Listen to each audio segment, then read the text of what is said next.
Kita sudah tetapkan prosedur dari pemerintah bahwasanya kita melaksanakan ibadah tidak hanya melaksanakan ibadah saja, tapi kita ikuti prosedur mulai dari masuk sampai dengan di dalam. Dari awalnya kita laksanakan cuci tangan dulu. Setelah cuci tangan kita cek suhu, kemudian ke penyemprotan desinfektan. Setelah memutar, kemudian masuk ke dalam ruang gereja. Kemudian di dalam ruang ibadah juga kita buat jaraknya 1 meter.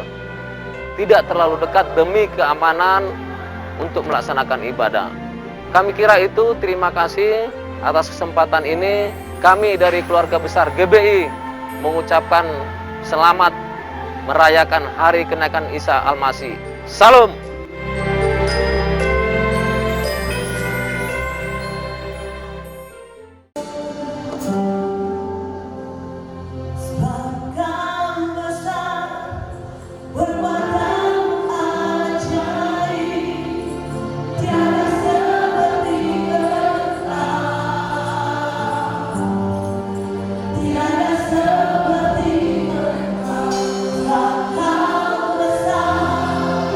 What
atas segalanya bagi kami.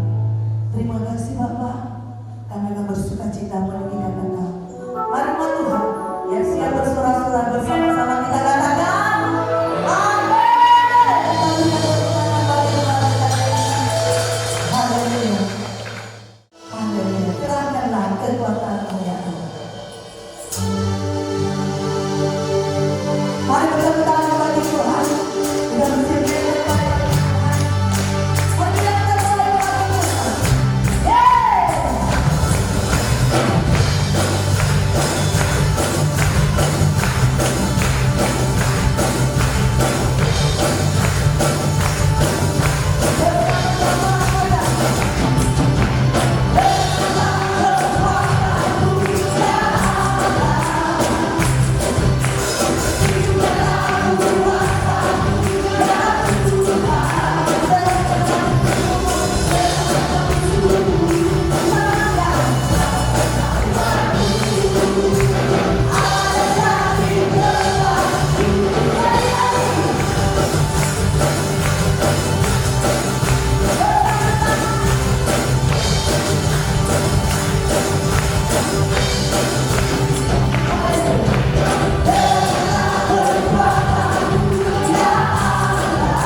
Kita berikan tepuk tangan bagi Allah kita.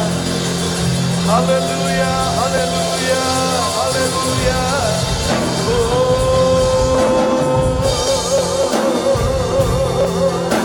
Kami bersyukur dan berterima kasih Tuhan untuk kasih karunia-Mu, untuk segala kebaikan-Mu ya Allah. Sebab Engkau baik, sangat baik, sebab kasih setia besar.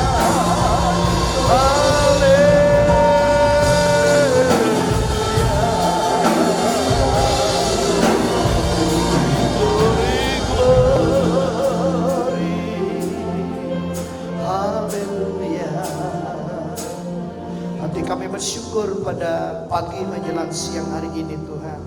Jika oleh anugerah-Mu kami boleh di tempat ini untuk boleh memuji Tuhan, bersyukur dan berterima kasih untuk segala rahmat dan anugerah Tuhan. Engkau masih memberikan kami hidup dan kesehatan. Terima kasih, sungguh semuanya itu adalah hal yang indah dalam hidup kami. Karena itu ajar kami untuk bersyukur kepada-Mu ya Tuhan setiap saat atas segala apa yang telah Tuhan beri kepada kami. Dan biarlah nama-Mu dimuliakan dalam hidup kami. Setiap kami ajar dan tuntun kami, dan bawa kami untuk mendekat kepada-Mu, untuk boleh mengerti, memahami apa yang menjadi kehendak-Mu dalam hidup kami. Demi Yesus Kristus kami berdoa dan mengucap syukur. Haleluya. Mari setiap kita diberkati Tuhan, bersama-sama kita katakan amin. Silakan duduk Bapak Ibu. Saya ucapkan shalom Bapak Ibu. Sekali lagi shalom. Puji Tuhan, Tuhan memberkati Bapak Ibu dikasih oleh Tuhan. Ada hal yang ingin saya sampaikan sebelum saya akan menyampaikan firman Tuhan untuk kita hari ini. WHO berkata bahwa COVID-19 akan tetap ada. Jadi COVID-19 akan tetap ada dan tidak akan hilang. Nah, lalu kalau itu akan tetap ada bagaimana dengan kita? Sementara semua orang di seluruh dunia udah ketakutan dibuat oleh COVID-19. Maka hal yang baik ialah bahwa kita harus hidup disiplin. Hidup kita harus menjadi teratur. Teratur cuci tangan, rajin cuci tangan, demikian juga teratur dan disiplin pakai masker, disiplin pakai sarung tangan kalau Bapak Ibu sedang bekerja di tempat keramaian. Saya berharap demikian Bapak Ibu. Karena kenapa? Kalau tidak, kita kan kena penyakit. Maka karena itu maka kita harus jalani dengan baik. Keadaan ini kita tidak bisa berkata bahwa ini tidak akan terjadi. Tetapi WHO berkata ini akan terus ada. Jadi sikapi dengan positif. Kalau dikatakan WHO bahwa COVID-19 ini akan tetap ada, berarti kita akan bekerja di tengah-tengah COVID-19. Tidak akan berhenti lagi. Saya tertarik dengan apa yang dikatakan oleh Pak Presiden kita, berdamai dengan COVID-19. Nah, saya juga menerjemahkannya, saya kurang pintar tentang berdamai dengan COVID-19. Tetapi, hal yang terpenting ialah, kita harus terbiasa dengan kondisi ini. Mau tidak mau kita harus terbiasa dengan kondisi ini. Karena itu untuk Bapak Ibu, setiap kita beribadah, tetaplah keluar rumah pakai masker. Saya ulangi lagi, yang bekerja di tempat keramaian, pakailah sarung tangan. Dan rajinlah cuci tangan. Nah itu yang saya sampaikan di dalam pendahuluan ini. Karena Tuhan memberkati dan kita mau melakukan demi kebaikan kita. Jangan sampai kita katakan, dalam nama Yesus, aman itu. Jangan cobai Tuhan. Kalau Tuhan sudah menentukan, bukan karena sakit itu mati. Bukan. Tapi apa kata orang, kalau hasil labnya kita dikatakan mati karena COVID, itu akan membuat orang lain berkata, sok kaliat tong, itu istilah orang Sibolga. Karena itu jaga diri, baik-baik Bapak Ibu, dikasih oleh Tuhan, kita akan melatih diri untuk membiasakan hidup di tengah-tengah kondisi COVID-19. Mari kita belajar firman Tuhan dari Kisah Para Rasul pertama ayat 6 sampai ayat yang ke-16. Karena hari ini adalah bukan hari Minggu, tapi hari ini adalah hari peringatan tentang hari kenaikan Yesus Kristus naik ke surga. Sekali lagi dari Kisah Para Rasul pasal 1 ayat 6 sampai ayat 11. Bersama-sama kita baca 3, 2, ya. Maka bertanyalah mereka yang berkumpul di situ, Tuhan, maukah engkau pada masa ini memulihkan kerajaan bagi Israel? Terus jawabnya, engkau tidak perlu mengetahui masa dan waktu yang ditetapkan Bapa sendiri menurut kuasanya. Tetapi kamu akan menerima kuasa kalau Roh Kudus turun ke atas kamu, dan kamu akan menjadi saksiku di Yerusalem dan di seluruh Judea dan Samaria dan sampai ke ujung bumi. Sesudah ia mengatakan demikian, terangkatlah ia disaksikan oleh mereka, dan awan menutupinya dari pandangan mereka. Terus ketika mereka sedang melihat menatap ke langit waktu ia naik itu, tiba-tiba berdirilah 2 orang yang berpakaian putih dekat mereka, dan berkata kepada mereka, hai orang-orang Galilea, mengapakah kamu berdiri melihat ke langit? Yesus ini yang terangkat ke surga meninggalkan kamu, akan datang kembali dengan cara yang sama seperti kamu melihat dia naik ke surga. Katakan amin. Bapak Ibu yang terkasih dalam Tuhan Yesus Kristus, ada hal yang menarik tadi Bapak Ibu. Ketika Yesus membawa murid-muridnya ke atas bukit Zaitun, itu adalah limit waktu untuk dia akan terangkat ke surga. Detik-detik terakhir. Lalu murid-muridnya bertanya kepada dia, Guru, maukah engkau memulihkan keadaan Israel? Kenapa ada pertanyaan murid-murid seperti itu? Karena pada zaman itu, pada waktu itu, Israel di bawah jajahan kerajaan Romawi. Dan murid-murid mungkin merasakan juga akibat daripada jajahan Romawi, bagaimana keadaan di negeri mereka. Tetapi justru Yesus menegur mereka dan berkata, kamu tidak perlu tahu. Kalau mungkin kita berkata begini seperti kita, Yesus akan berkata, yang tidak perlu kau tahu, kau mau tahu.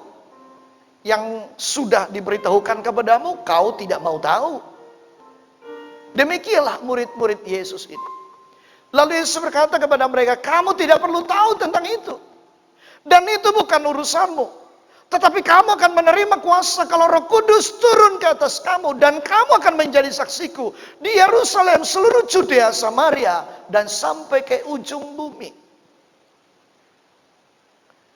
Ada orang yang bukan urusannya diurusi. Tetapi yang urusannya tidak diurus. Terkadang manusia itu dalam hidup bekerjanya itu terkadang kebalik.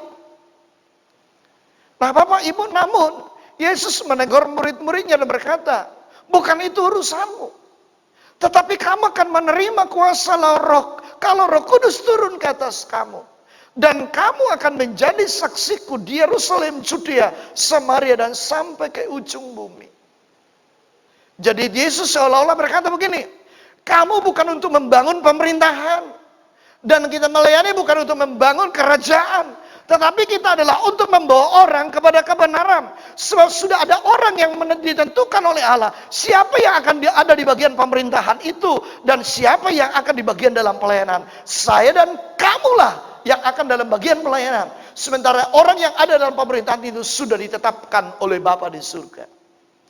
Seandainya pertanyaan itu atau pernyataan Yesus itu disampaikan kepada kita, maka negeri ini akan tentram. Bangsa ini akan maju. Karena orang yang mengurusi bangsa akan mengurusi bangsa. Orang yang mengurusi iman akan mengurusi iman. Sehingga tidak akan lari dari panggilan masing-masing. Bapak Ibu yang terkasih dalam Tuhan.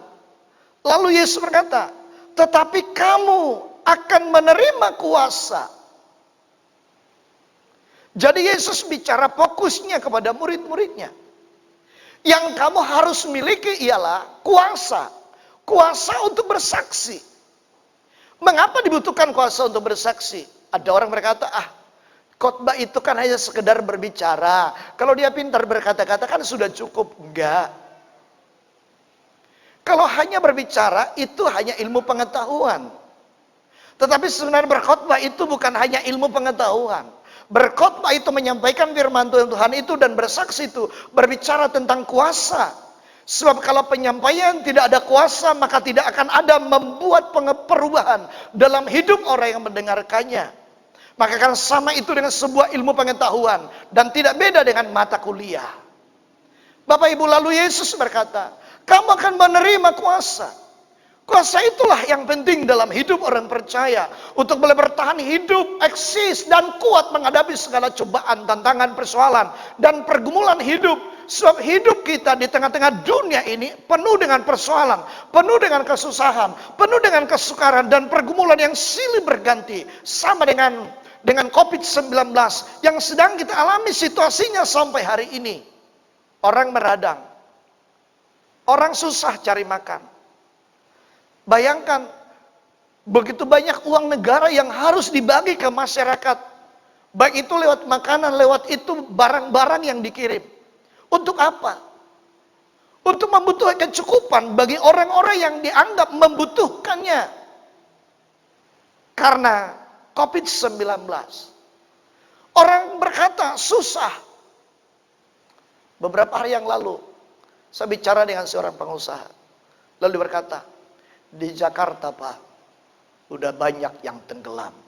Wow. Di Jakarta udah banyak yang tenggelam. Bukan tenggelam ke laut maksudnya. Usaha. Kenapa demikian? Orang tidak boleh lagi bekerja. Dan akan mengalami perubahan yang signifikan. Semua orang akan bekerja dari rumah. Tetapi kan tidak semua pekerjaan harus dari rumah. Kalau orang harus berhadapan dengan barang-barang yang harus ditangani, tidak mungkin semuanya dari rumah. Hanya sebagian. Nah, Bapak Ibu yang terkasih dalam nama Tuhan. Lalu Yesus berkata, kamu akan menerima kuasa kalau Roh Kudus turun ke atas kamu. Dan kamu akan menjadi saksiku di Yerusalem, seluruh Judea, Samaria, dan sampai ke ujung bumi. Itulah yang kamu urusi, kata Tuhan Yesus. Lalu kita lihat tentang makna kenaikan Tuhan Yesus Kristus ke surga. Yang pertama ialah Yesus naik ke surga untuk menjadi perantara bagi gereja Tuhan. Menjadi perantara bagi gereja Tuhan. Pertanyaan, mengapa harus ada perantara? Kalau ada dua orang bertengkar, maka seseorang yang ingin berdamai, dia akan memanggil teman yang dianggap bisa menjadi penengah bagi mereka yang bertengkar. Dan orang yang menginginkan perdamaian ini, yang memanggil orang untuk menjadi penengah bagi mereka, dialah orang yang ingin berdamai. Lalu temannya, ini penengah, akan berbicara kepada teman yang bertengkar itu. Si Anu ingin berdamai dengan kamu, gimana? Dia udah begini, dia ingin minta maaf, bla bla bla bla, terus. Nah, Bapak Ibu dikasih oleh Tuhan. Lalu jikalau berterima, maka akan bertemu. Tetapi jikalau tidak berterima, maka perdamaian itu tidak terjadi. Tetapi seorang perantara, itulah tugasnya. Seorang perantara itu bukan menjelekkan yang sepihak. Kalau seorang intercession atau perantara, itu bukan memihak kepada satu orang, tetapi dia harus berdiri di tengah-tengah.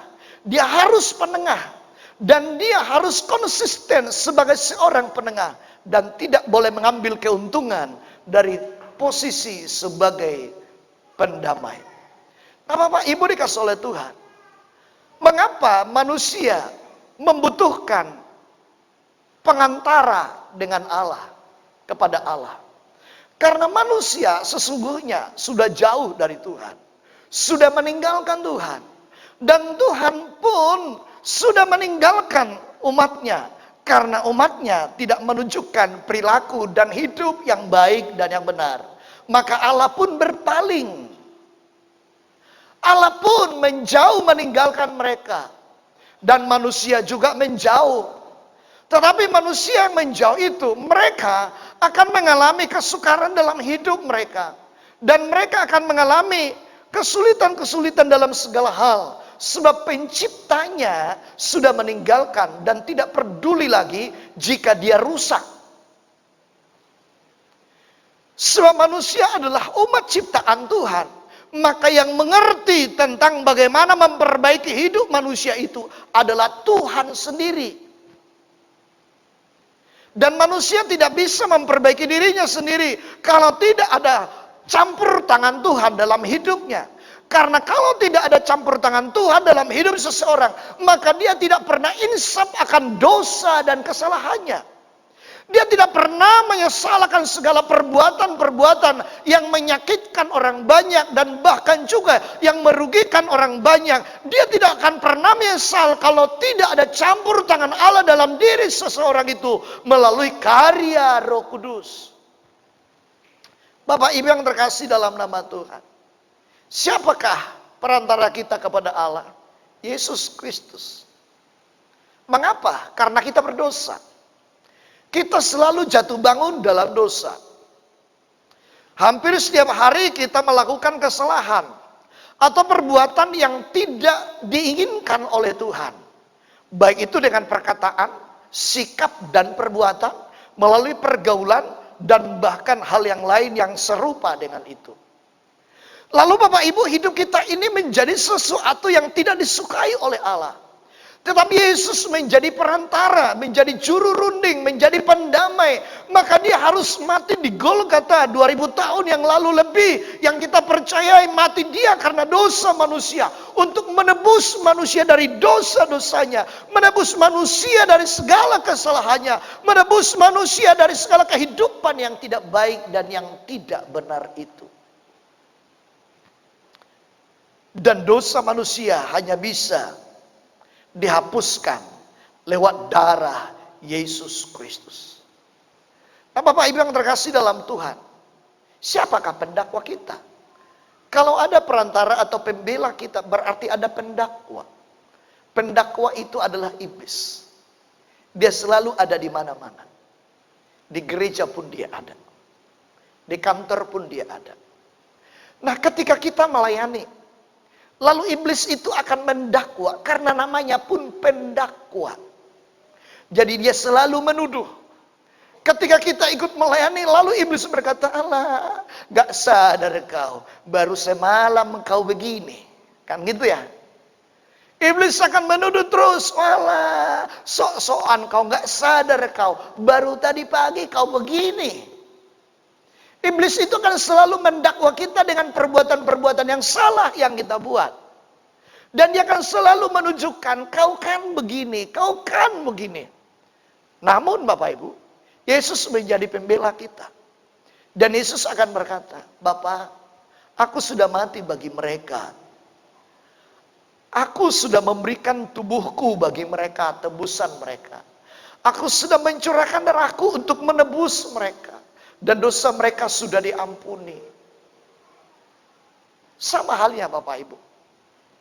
Saat iblis datang kepada Allah, lalu Tuhan Allah berkata, "Iblis, kau dari mana?" Iblis berkata, "Aku keliling dunia."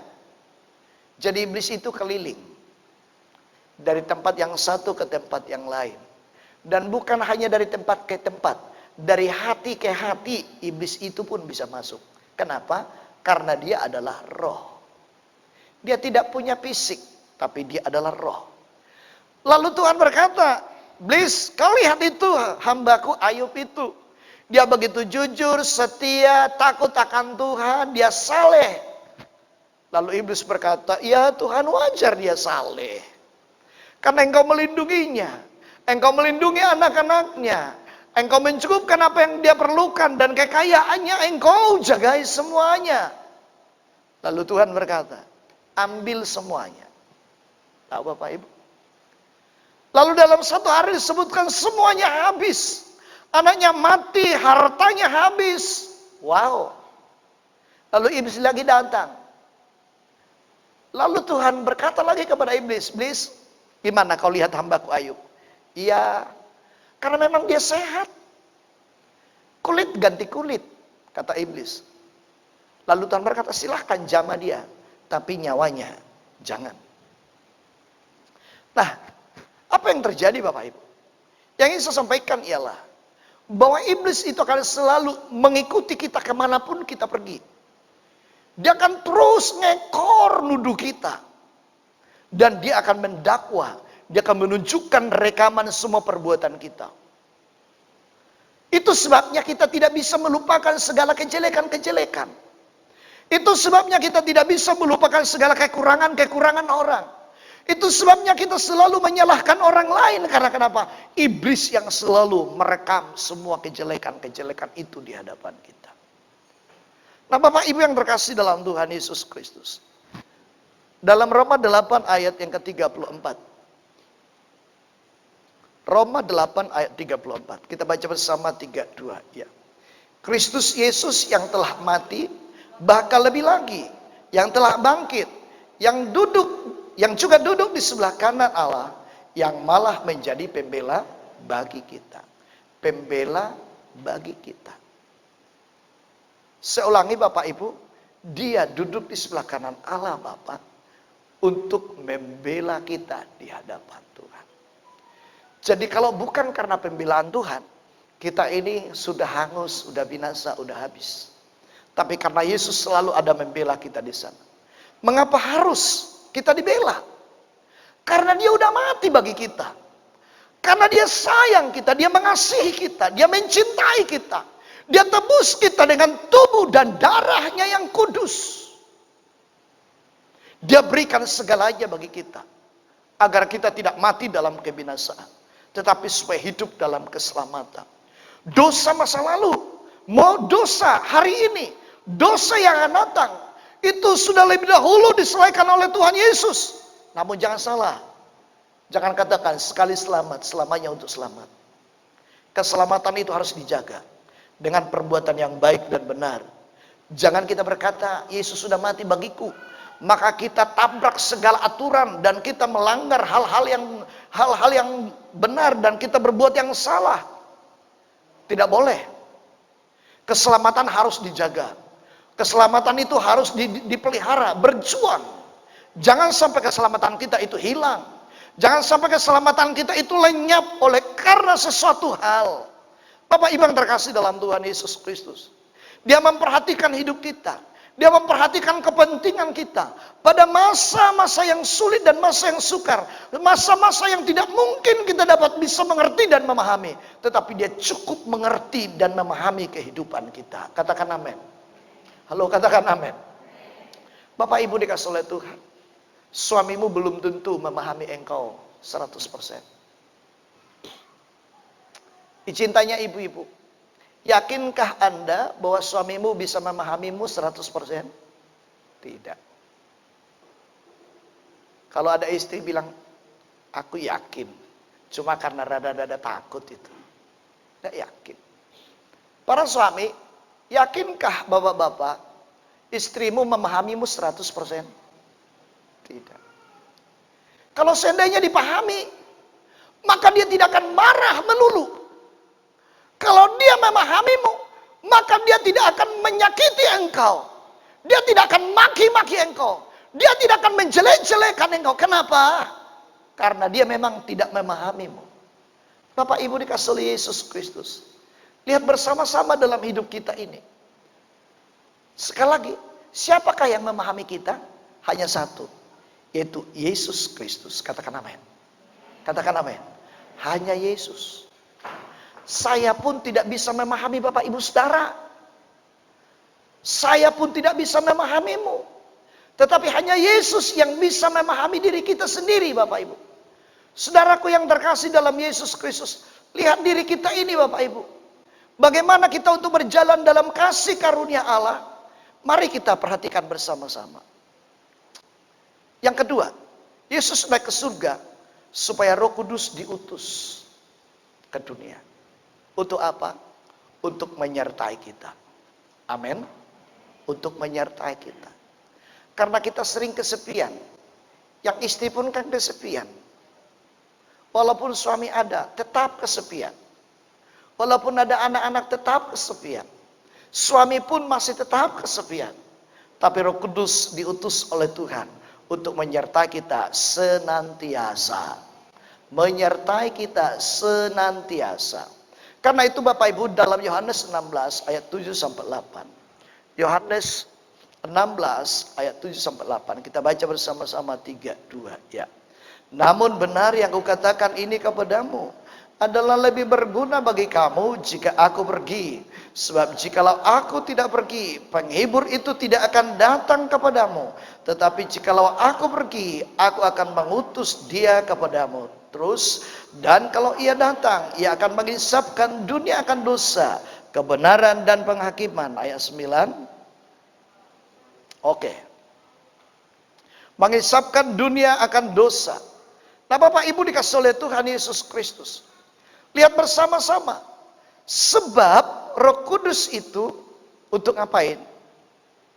Menghibur. Yang kedua, menginsapkan manusia dari dosanya. Kalau tidak ada roh dalam diri seseorang, dia tidak pernah sadar akan kesalahannya. Dia pikir dia benar, tahu-tahu dia sudah bersalah. Nah karena itu Bapak Ibu, Roh Kudus itu akan menuntun kita kepada segala kebenaran. Karena kita tidak tahu mana kebenaran, mana yang tidak kebenaran. Karena kita melihat yang salah itu seolah-olah kebenaran. Karena kita tertarik dengan itu. Karena bagi kita seolah-olah itu menguntungkan. Bagi kita seolah-olah itu adalah hal yang indah. Tahu-tahu hal itu bukanlah kebenaran. Lalu Roh Kudus mengajar kita tentang segala kebenaran. Bahwa yang sedang kita kerjakan yang salah itu adalah salah. Dan hanya Roh Kudus yang membuat kita insan. Katakan amin Bapak Ibu. Nah jadi Roh Kudus itu menuntun kita kepada segala kebenaran. Nah, di manakah kita temukan kebenaran? Apakah kita temukan di gereja itu kebenaran? Belum tentu. Apa kita ketemukan kebenaran itu saat kita berdoa? Belum tentu. Tetapi kebenaran itu akan kita dapatkan selama kita dipimpin oleh Roh Kudus. Jika kita tidak dipimpin oleh Roh Kudus, mustahil kita mengerti kebenaran. Yang hanya kita cari hanya kebaikan. Nah, karena itu Bapak Ibu dikasih oleh Tuhan, Roh Kudus itu akan mengajar dan membantu kita untuk berdoa. Kenapa? Membantu kita untuk berdoa, mengajar dan membantu untuk berdoa. Paulus berkata bahwa dengan Roh Allah itulah yang akan mengajar kita untuk berdoa dalam keluhan-keluhan yang tak terkatakan. Bayangkan, ketika kita sungguh-sungguh menangis berdoa, kita berkata dalam doa kita, Tuhan. Kira-kira kalau manusia, kita hanya berkata, tolong. Kira-kira mengertikah manusia? Kira-kira bagian apa yang akan ditolong? Tetapi Tuhan adalah mengerti karena Roh Kudus yang akan mengajar kita, menerjemahkan dan memberitahukan. Kenapa? Karena Roh Kudus itu adalah Allah itu sendiri, pribadinya. Itu adalah rohnya sendiri. Dan hanya yang bersumber dari Allah lah yang mengetahui apa yang diinginkan oleh Allah. Kalau kita punya tamu, lalu kita mau jamu makan, kita pasti tanya. Kalau dia belum pernah bersama dengan kita makan, kita akan tanya kepada perantaranya yang memberitahukan. Kita akan tanya, kira-kira apa makanan kesukaannya? Oh begini, gini. Oh iya ya. Kita tidak akan asal jamu dia makan. Tapi kita ingin dia untuk makan dengan senang dengan apa yang kita berikan. Dia memuaskan keinginannya. Dan Tuhan pun demikian. Kita tidak akan asal menyembah. Tetapi dikatakan, orang menyembah dalam roh dan kebenaran. Jadi bukan asal menyembah. Bukan asal beribadah. Bukan asal berkhotbah. Bukan asal pelayanan. Tapi adalah melayani dalam roh dan kebenaran. Menyembah dalam roh dan kebenaran, berkhotbah dalam roh dan kebenaran. Karena dengan itulah yang akan menyambungkan seseorang itu dengan Tuhan. Karena tanpa rohnya orang tidak akan bisa nyambung dengan Allah. Nah, Bapak Ibu Saudaraku dikasih oleh Tuhan. Karena Roh Kudus itu adalah roh Allah. Dan Roh Kudus itu sendirilah yang akan mengetahui bagaimana yang disukai dan dikehendaki oleh Allah. Lalu Bapak Ibu yang dikasih oleh Tuhan, Roh Kudus itu akan mengajarkan segala sesuatu dan mengingatkan semua apa yang difirmankan oleh Yesus. Mengingatkan sesuatu. Ketika kita hendak berbuat salah, lalu Roh Kudus akan itu salah. Ada mengingatkan kita.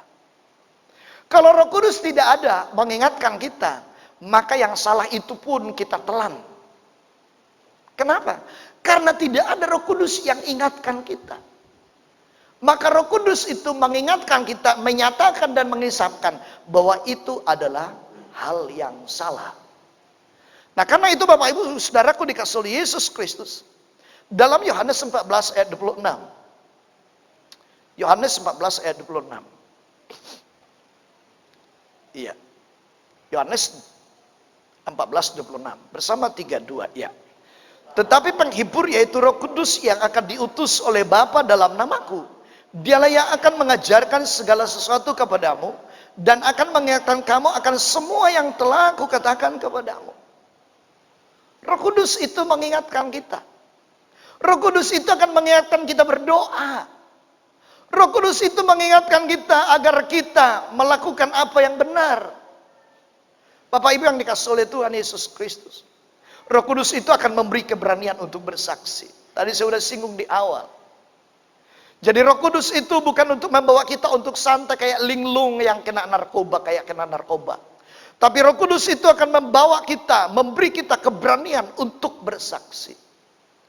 Keberanian untuk bersaksi. Lalu Bapak Ibu dikasih oleh Tuhan. Jadi kalau orang yang penuh dengan Roh Kudus, dia akan bawa jiwa kepada Tuhan. Dan hidupnya akan menjadi hidup yang benar. Hidupnya akan menunjukkan kehidupan yang benar. Sebab dia akan menjadi teladan untuk dilihat oleh orang banyak. Katakan amin Bapak Ibu. Nah Bapak Ibu dikasih oleh Yesus Kristus.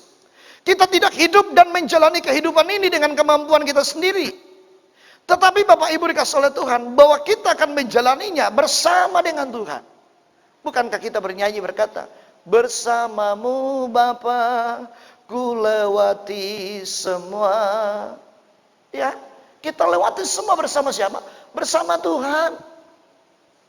Istri belum tentu setia mendampingi kita dalam segala hal 100%. Yakinlah.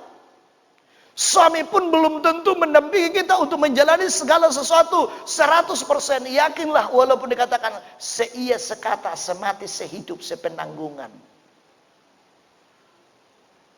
Ya kan? Tapi Tuhan akan menyertai kita. Bersamamu Tuhan, ku lewati semua. COVID-19, kita akan jalani bersama dengan Tuhan. Katakan amin.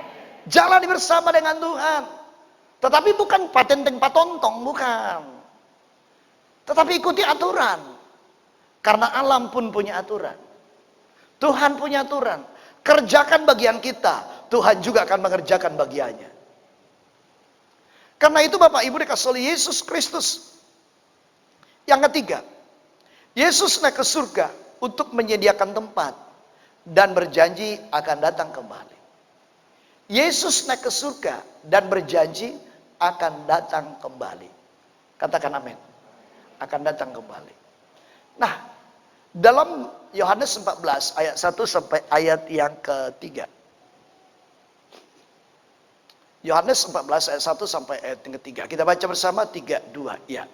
Janganlah gelisah hatimu, percayalah kepada Allah, percaya jugalah kepada aku. Terus, di rumah Bapakku banyak tempat tinggal. Jika tidak demikian, tentu aku mengatakannya kepadamu, sebab aku pergi ke situ untuk menyediakan tempat bagimu. Dan apabila aku telah pergi ke situ dan telah menyediakan tempat bagimu, aku akan kembali dan membawa kamu ke tempatku, supaya di tempat di mana aku berada, kamu pun berada.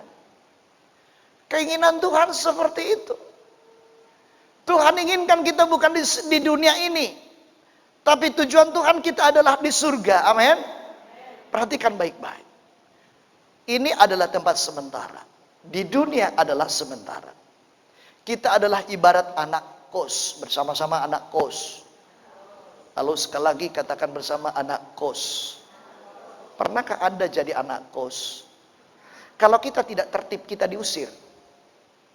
Besok cari tempat ya nak ya. Karena sudah ada orang lain untuk tinggal di sini. Karena tidak tertib. Jadi kalaupun kita tidak tertib di dunia ini, Tuhan bisa stop kita. Selesaikan tugas kita dari dunia. Nakku, daripada aku susah lihat kau, berhentilah kau, selesaikan di dunia ini. Jadi harus tertib. Nah Bapak Ibu dikasih oleh Tuhan. Dikatakan di sana, apabila aku pergi. Coba ayat 1, ayat 1. Ayat 1. Jangan gelisah hatimu. Dan seterusnya Yesus berkata, aku pergi untuk menyediakan tempat bagimu. Bagi siapa? Bagi orang percaya. Bagi gereja Tuhan. Bagi orang yang sungguh-sungguh menjaga hidup benar di hadapan Allah. Sekali lagi ialah, Tuhan pergi dan naik ke surga adalah untuk menyediakan tempat bagi kita. Beranikah Anda berkata, Yesus naik ke surga untuk menyediakan tempat bagiku? Berani Anda berkata? Kalau berani, yuk kita bersama-sama 3, 2, ya. Yesus naik ke surga menyediakan tempat bagiku. Amin. Halo? Kecil kali amin yang nggak semangat. Berarti Anda lebih betah hidup di dunia ini ketimbang di surga. Terlalu enak mungkin hidup di sini ya. Tapi ingat, Alkitab sudah mencatat bahwa kita hanya sementara di dunia ini. Ini bukan tempat yang kekal. Katakan dulu di samping Anda. Ini dunia bukan tempat yang kekal. Amin. Dunia bukan tempat yang kekal. Ini sementara. Kita semua akan tinggalkan dunia ini. Beberapa minggu ini kita sudah belajar sebagian tentang bagaimana gereja Tuhan akan diangkat oleh Tuhan. Nah, sebentar dulu. Kalau kita akan berlalu dari dunia ini, seandainya Kristus belum datang dan kita lebih dulu dipanggil melalui loa sao asalao, kan kira-kira begitu. Nah, contoh. Kira-kira apa yang Anda bawa? Jam tangan? Tidak bakalan dikasih. Cincin emas? Tidak bakalan diizinkan dibawa itu ke liang kubur. Sayang kali lah itu. Kan gitu ya. Pakai gelang. Pakai kalung. Nggak bakalan. Kalau ada orang lihat si anu itu dikuburkan pakai kalung, kuburanmu nanti akan digali orang. Jadi kan nggak ada. Hanya jasa satu setel, dasi dengan kemeja, sepatu itu pun sepatunya bukan sepatu yang terbaik. Sayang toh busuknya itu katanya. Kasih itu sama anak-anaknya adanya, cucunya adanya, dikasih itu. Dan jasnya pun bukan jas yang terbaik. Kecuali ada pesan, kalau aku mati, sepatu itu yang kubawa. Jas itu yang kubawa. Baru dikasih. Tapi kalau enggak bakalan. Udahlah toh yang busuknya itu. Nah, Bapak Ibu yang terkasih dalam Tuhan. Perhatikan baik-baik. Ibrani 13 ayat 14. Sampai selesai dalam khotbahku ini. Ibrani 13 ayat 14. Bersama 3-2 ya. Sebab di sini kita tidak mempunyai tempat tinggal yang tetap. Kita mencari kota yang akan datang. Oh. Sebab di sini kita tidak mempunyai tempat tinggal yang lalu kita mencari. Orang yang mencari itu nggak boleh malas. Orang yang mencari itu tidak boleh jenuh. Orang yang mencari itu tidak boleh bosan. Orang yang mencari harus mencari sampai dapat. Itu sebabnya Tuhan Yesus berkata, Yohanes berkata, cari dahulu kerajaan Allah dan kebenarannya. Maka semuanya ditambahkan. Yesus juga berkata demikian, cari dahulu kerajaan Allah. Yohanes berkata, dan Paulus, bahwa aku semakin berkurang, tapi Yesus semakin bertambah-tambah. Bapak Ibu yang terkasih dalam Tuhan Yesus Kristus, mari jangan kita sampai berpikir bahwa kita di dunia ini akan aman dan nyaman dan tenang untuk selama-lamanya. Bayangkan kalau COVID-19 akan terus.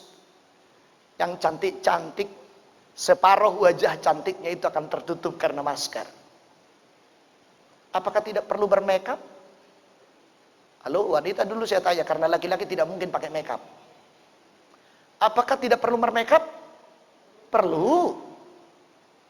Jangan nanti sampai suami berkata, pakai maskernya kau kemana-mana kau. Nggak ada penampak wajahmu, nggak perlu kau pakai makeup, nggak perlu kau pakai lipstick, nggak perlu kau pakai bedak, nggak perlu kau pakai celat. Wow.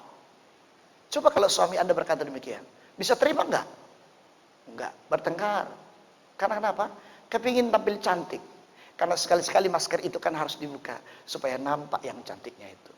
Tapi bukan itu tujuan kita. Sekali lagi, itu pun akan berlalu. Karena dunia ini bukan tempat kita yang menetap. Alamatku pun alamat sementaranya. Cuma di KTP tidak bisa dibuat alamat sementara Jalan Kuda Laut nomor 24. Seandainya saya katakan begini, alamatku surga yang kekal. Mungkin pemerintah akan berkata, pergilah kau ke surgamu itu. Kan gitu ya. Tapi alamat sementara. Sadarlah kita kalau kita di dunia ini hanya numpang sementara. Dan Tuhan sudah siapkan tempat bagi kita. Katakan amin. Tuhan sudah siapkan tempat bagi kita siapapun kita. Karena itu Bapak Ibu dikasihi oleh Tuhan, kita di sini bersifat sementara. Dan orang-orang percaya harus menyadari bahwa dunia ini bukan tempat tinggal kita selamanya. Dan kita hanya terbatas di tempat ini. Ada anak kos. Kita ini ibarat orang yang kos. Jikalau anak kos itu nakal dan jahat dan tidak disiplin, maka akan diusir. Tapi anak kos juga yang baik, ada juga yang suruh pergi. Dengarkan. Nah, lalu Bapak Ibu yang terkasih dalam Tuhan, bagaimana dengan hidup kita ini? Mari kita jalani hidup kita, jangan hanya memiliki pengharapan di dunia ini saja. Karena Paulus berkata, jika hanya di dunia ini saja kita memiliki pengharapan, maka kita adalah orang yang paling malang dari semua orang yang hidup. Biar aku diberkati Tuhan, biar aku sehat, biar aku sukses, atau aku berhasil. Kalau hanya itu harapan kita beribadah kepada Tuhan, kita adalah orang yang paling malang. Gak ada pengharapan tentang surga, maka sia-sia dan untuk apa kita beribadah? Karena orang yang tidak beribadah pun ada yang lebih kaya daripada kita. Orang yang tidak beribadah pun ada yang lebih sukses daripada kita. Kalau hanya sukses dan kekayaan yang kita cari, tapi carilah surga, sebab di sanalah akhir tujuan hidup kita. Katakan amin. Saya tidak berpanjang, Tuhan Yesus memberkati kita bersama-sama. Karena itu Bapak Ibu, carilah Tuhan. Dan sungguh-sungguhlah melayani Tuhan. Sungguh-sungguhlah jadi orang benar. Dan orang yang percaya kepadanya. Amin. Ku tak membawa apapun juga saat ku datang ke dunia. Tinggal semua pada akhirnya saat ku kembali ke surga. Sekali lagi haleluya. Ku tak membawa apapun juga saat ku datang ke dunia. Tinggal semua pada akhirnya saat ku kembali. Inilah yang ku punya, inilah yang ku punya, hati sebagai hamba yang mau taat dan setia padamu.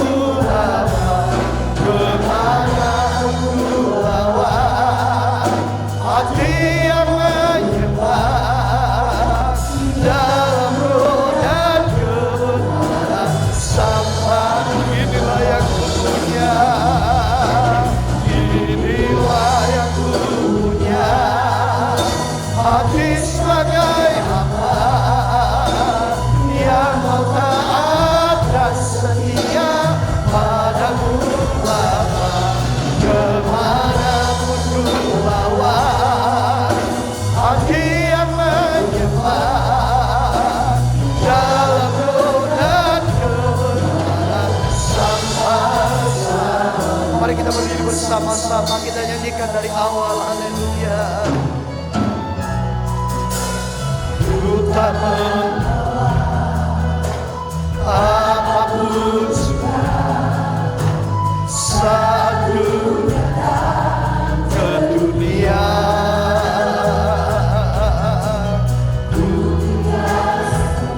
Haleluya.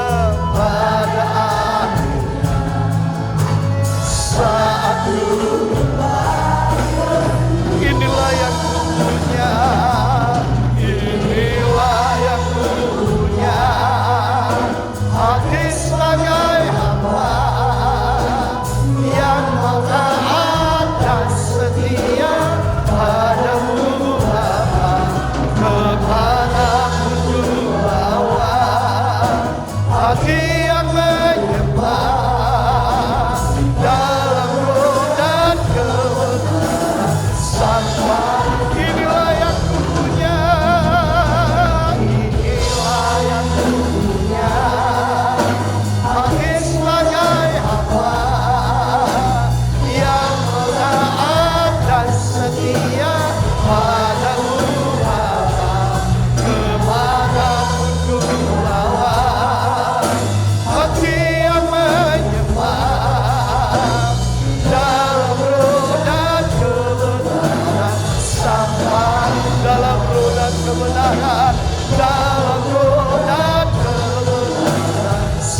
dengan Roh Kudus-Mu, agar kami Tuhan boleh memiliki hidup kekal dalam tuntunan-Mu ya Tuhan. Oh ya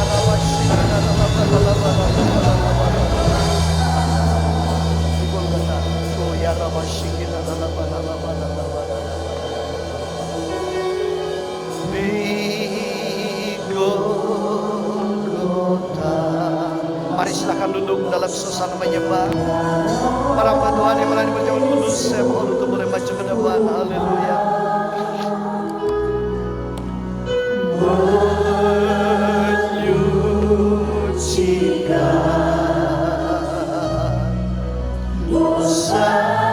Bapa dalam surga, kami berdoa turunlah kiranya berkat atas roti dan anggur ini. Kuduskan dan berkatilah ya Tuhan Allah, menjadi peneguhan iman percaya kami masing-masing, untuk memberkati, menyembuhkan, menguatkan dan meneguhkan kami dalam persekutuan dengan Tuhan Yesus. Dalam nama Yesus kami berdoa, haleluya, amin.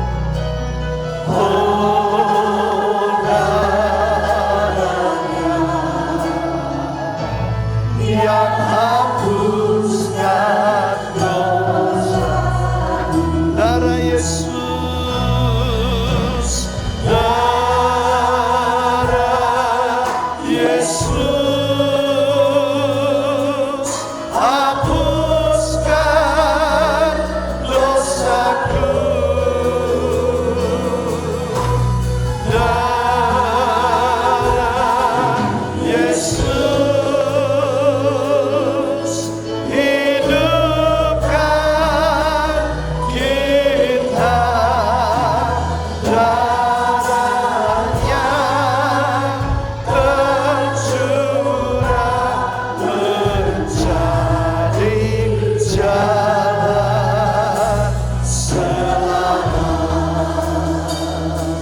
Dari awal bersama-sama, haleluya.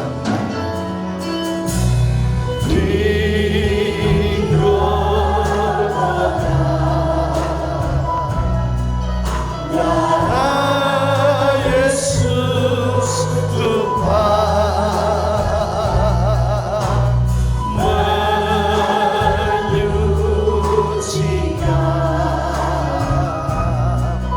dosa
Umat dikasih Tuhan, mari kita berdiri bersama-sama.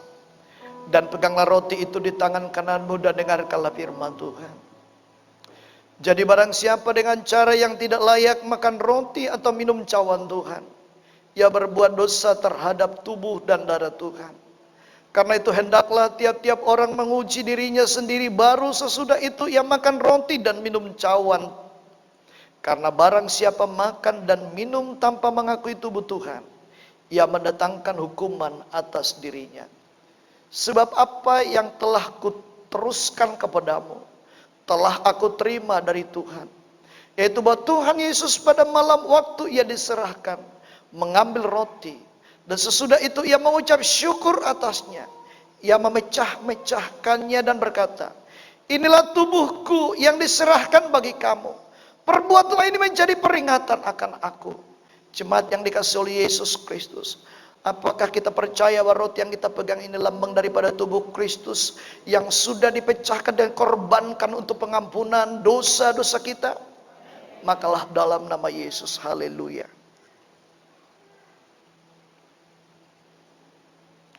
Peganglah cawan yang berisi anggur dan angkatlah kembali tinggi-tinggi.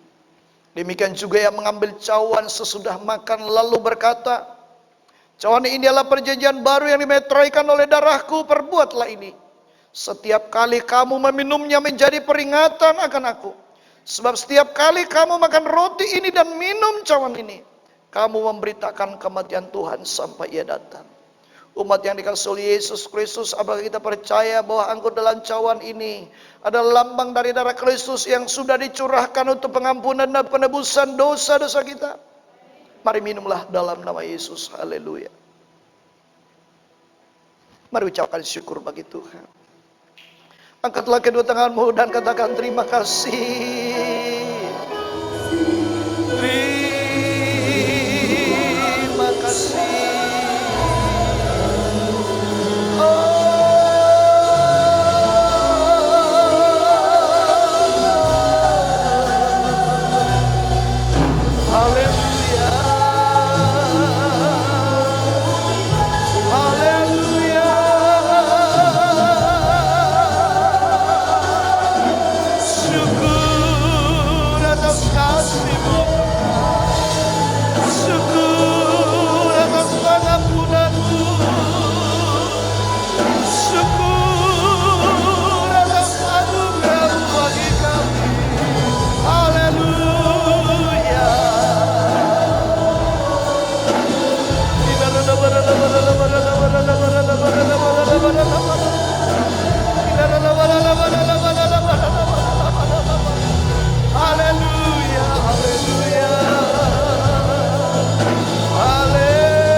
Pengampunanmu itulah yang memulihkan hidup kami.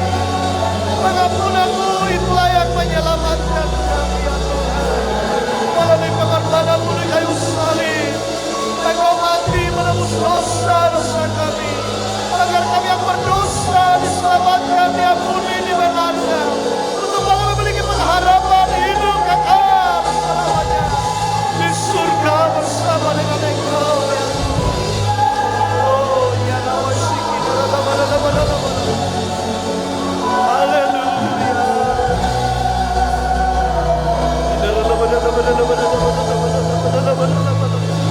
haleluya, haleluya, haleluya.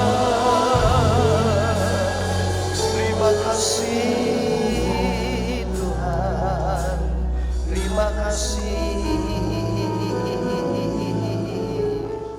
Terima kasih Tuhan. Terima kasih untuk kasih-Mu. Terima kasih untuk pengorbanan-Mu. Terima kasih untuk keselamatan yang Kau beri. Terima kasih. Terima kasih Tuhan Yesus. Kami bersyukur karena Engkau memperkenankan kami boleh semeja dengan Engkau melalui perjamuan kudus ini Tuhan. Terima kasih Tuhan. Anugerah-Mu yang tak terhingga itu, itulah yang membuat kami ada sampai hari ini. Terpujilah Engkau. Demi Yesus Kristus kami berdoa dan mengucap syukur. Haleluya.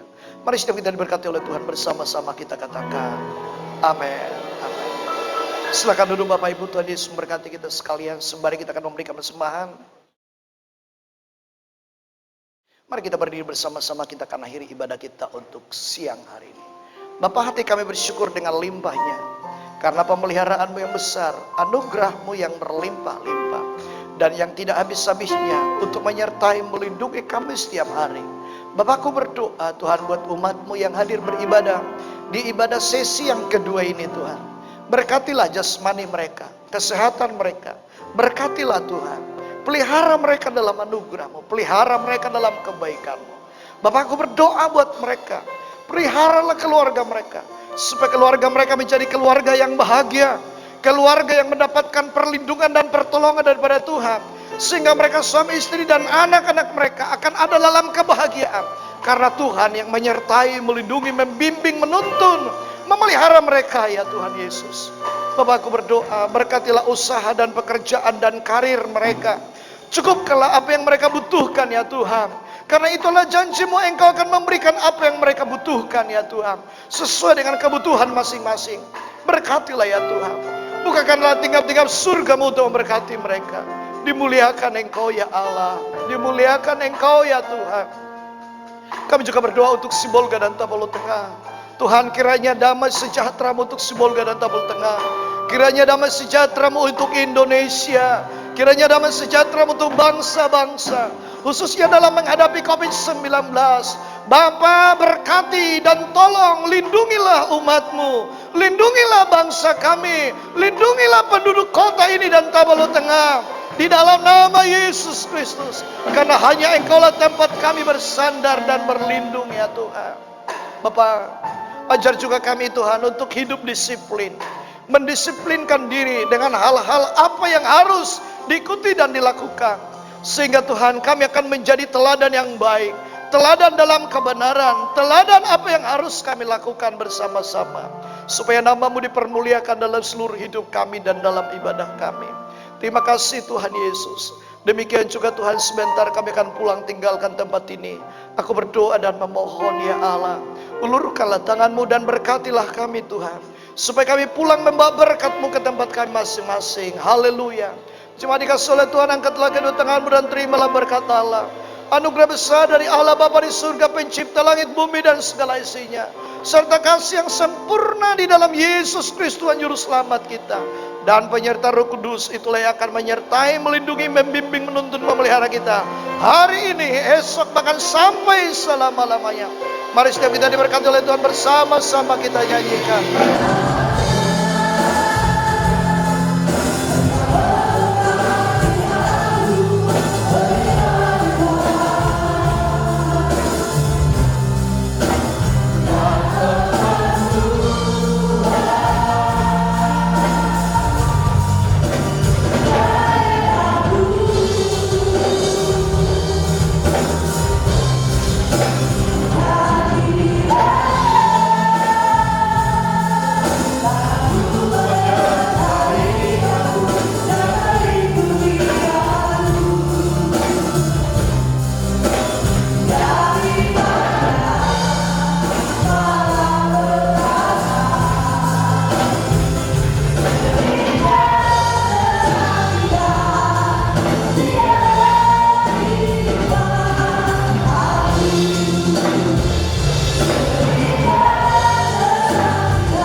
Tuhan Yesus